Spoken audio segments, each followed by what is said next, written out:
அன்பிற்குரிய தம்பிகளே, தங்கைகளே, உங்கள் அனைவருக்கும் எனது அன்பான வணக்கம்.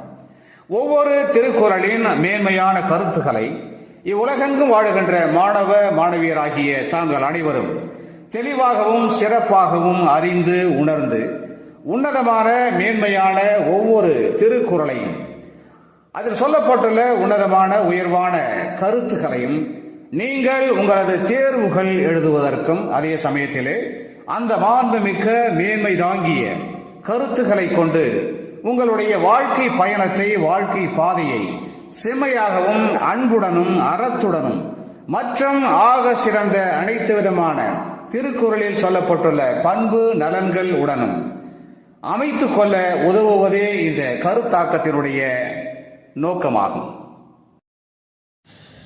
அந்த வகையிலே இன்று நாம் எடுத்துக்கொள்ளும் திருக்குறள் எண் 318 அறத்துப்பாலிலே துறவரவியலிலே இன்னா செய்யாமை என்கின்ற அதிகாரத்திலே அமைய பெற்றுள்ள அந்த திருக்குறள், தன்னுயிர்க்கு இன்னாமை தான் அறிவான் என்கொலோ மண்ணுயிர்க்கு இன்னா செயல்.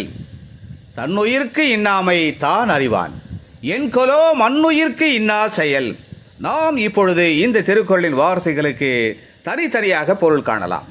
தன்னுயிர்க்கு என்றால் தன்னுடைய உயிருக்கு, இன்னாமை தான் அறிவான் என்றால் துன்பம் தருபவை இவைகள் என்பதை நன்றாக அறிந்தவன்.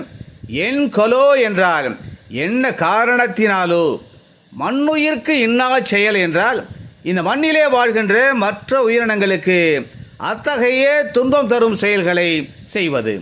அதாவது தன்னுடைய உயிருக்கு துன்பம் தருபவை இவைகள் என்று அறிந்த ஒருவன் இந்த மண்ணிலே வாழ்கின்ற மற்ற உயிரினங்களுக்கு அத்தகைய துன்பம் தரும் செயல்களை செய்வது என்ன காரணத்தினாலோ என்பது இந்த திருக்குறளின் அற்புதமான கருத்தாகும். நாம் இப்பொழுது திருக்குறள் சம்பந்தமான ஒரு தகவலை தெரிந்து கொள்ளலாம். தமிழில் இருக்கின்ற நூல்களிலேயே திருக்குறள் தான் குறள் வெண்பா வகையைச் சேர்ந்த முதல் நூல் என்பதை அறிகிறோம். தமக்கு துன்பங்கள் தருபவை இவைகளெல்லாம் என தெளிவாக தெரிந்த ஒருவன் அதே வகையிலான துன்ப செயல்களை இந்த மண்ணிலே வாழ்கின்ற மற்ற உயிரினங்களுக்கு செய்ய நினைப்பது என்ன காரணத்தினால் என்கின்ற இந்த திருக்குறளின் இன்னா செய்யாமை தொடர்பான இந்த அருமையான திருக்குறளின் பொருளோடு தொடர்புடைய இனியதொரு தமிழ் திரைப்பட பாடல் வரிகளை நாம் தேடுகின்ற பொழுது கவிஞர் வாலி இயற்றியிருக்கிற ஒரு அருமையான பாடல் வரிகள் நம் நினைவுக்கு வருகிறது. மனிதகுல ஒற்றுமையை, மனித சமுதாய ஒற்றுமையை வலியுறுத்தி ஒரு நாயகன் பாடுவதாக அமைக்கப்பட்ட அந்த பாடல் வரிகளிலே அந்த நாயகன் கூறுவார், இந்த மண்ணிலே வாழ்கின்ற ஒவ்வொரு மனிதனுக்கும் தன்னை போலே பிறரை எண்ணுகின்ற தன்மை இருக்க வேண்டும்.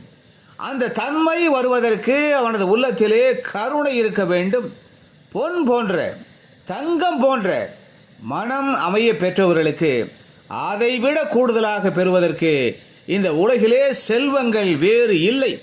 இந்த அருமையான மெய்யியல் தத்துவத்தை புரிந்து கொண்ட ஒருவரை போல நல்ல மனம் படைத்த மனிதன் எவரும் இந்த உலகில் இருக்க வாய்ப்புகள் இல்லை என்று பிற உயிர்களுக்கு துன்பங்கள் கொடுக்காத பொன் மனம் கொண்ட மனிதனே உயர்ந்த உள்ளம் கொண்ட உன்னதமான மனிதன் என்று அந்த நாயகன் உணர்ச்சி பெருக்குடன் மற்றும் அறிவு பெருக்குடன் அற்புதமாக பாடுகின்ற அந்த தத்துவ பாடல் வரிகள் இடம்பெற்ற தமிழ் திரைப்படம் 1965 வெளிவந்த அன்பு கரங்கள். கவிஞர் வாலியின் அந்த அற்புதமான பாடல் வரிகளுக்கு KV மகாதேவன் இனிமையாக இசையமைக்க TM சௌந்தரராஜன் மிகுந்த உருக்கத்துடன் பாடுகின்ற அந்த மேன்மைமிக்க பாடல் வரிகள் இதோ என் குரலில் உங்களுக்காக. தன்னை போல பிறரை என்னும் தன்மை வேண்டுமே, அந்த தன்மை வர உள்ளத்திலே கருணை வேண்டுமே.